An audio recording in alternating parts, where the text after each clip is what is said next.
details. What the phone itself is made of, how bright the screen is, how light or heavy it is, and what the logo feels like when you touch it. You can't notice all of those details at first glance, but they're actually what makes the difference when it comes to the phone's exterior. You should also check out the manufacturer's website.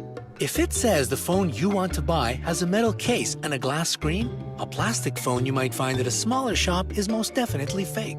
Other clear signs that you're about to buy a clone are any extra elements, such as an antenna that's not on the original model or a screen that's too far from the edge of the phone and seems a little dim with unclear images. If the phone feels too heavy, it's most likely filled up with cheap details.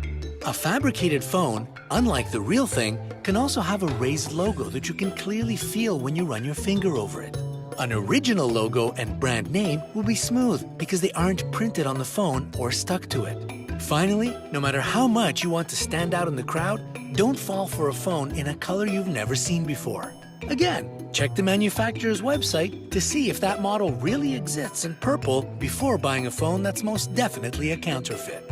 Number 2, compare button size, shape, and placement. Imagine this. A new smartphone comes out, and you can't wait to replace your older model with it for as little money as possible. Before you happily hand over the money for your dream gadget, pay attention to its home key. It might seem that they all look the same, but they each have slight differences. So if you have your older model with you and the home button looks exactly like the one on your device, don't buy it. It could be a criminal's attempt to copy the newest model. Number 3, take note of the language.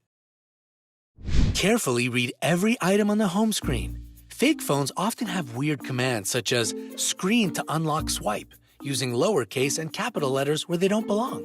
The genuine devices are created by people who speak excellent English. They won't make funny mistakes, and they'll check all commands for typos. Chinese characters also don't belong between English words and sentences.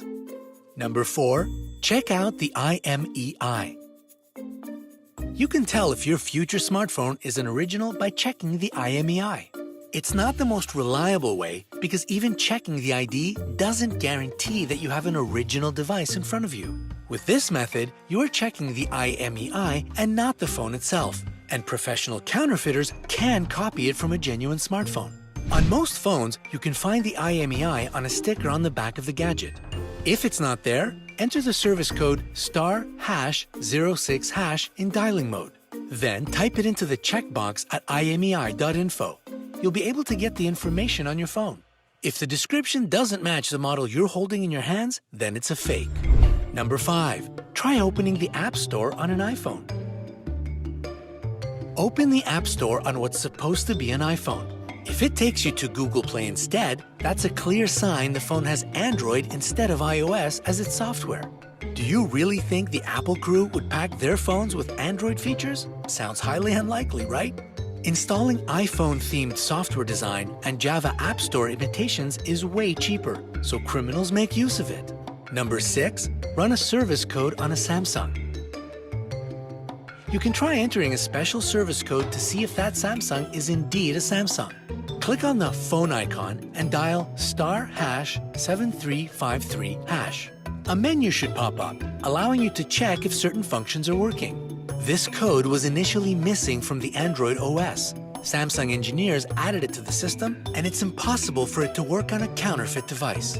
Number 7, bring a laptop with you. If you're shopping for an iPhone, bring your laptop with iTunes installed on it if possible. Only an original Apple phone will be able to work with it. Connect the smartphone to the laptop using a USB cable. If iTunes does not detect any connected devices, then it is most likely a fake. Number 8, check out the battery. Looking at a phone and carefully studying every detail can reveal a lot of information. Criminals are aware of that too, so some of them go further and recreate phones that look exactly like the real deal. However, they forget about one thing, the battery. Even if the body of the phone is real, a fake battery won't take you far.